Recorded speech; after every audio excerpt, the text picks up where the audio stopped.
1638 साली महाराष्ट्राच्या देवगिरीवर जन्म झालेली झेबुन्निसा ही आपल्या तल्लख बुद्धिमत्तेसाठी प्रसिद्ध होती।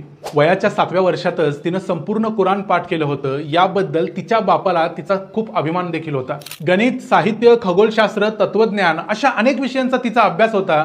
ती आपल्या काळाच्या फार पुढे होती। आपल्या बापाला ही गोष्ट आवडणार नाही हे माहिती असताना देखील ती अनेक गोष्टी गुपचूपपणे करायची। मख्फी असं नाव धारण करून तिनं हजारो कविता लिहिल्या। जेबुल तफसीर, जेबुल मोनशात नावाचे कविता संग्रह लिहिले। मख्फीचा अर्थच मुळात द हिडन वन म्हणजे लपलेली किंवा छुपी असा होतो। त्यामुळे साहित्य आणि संगीताचा द्वेष करणाऱ्या तिच्या बापाला जेव्हा आपल्या मुलीचे हे उद्योग समजले त्यावेळी तो आपल्या मुलीचा देखील द्वेष करू लागला।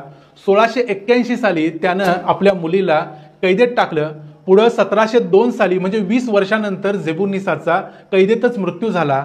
असं दुर्दैवी नशीब असायला जसा बाप लागतो तसाच तिचा बाप होता औरंगजेब।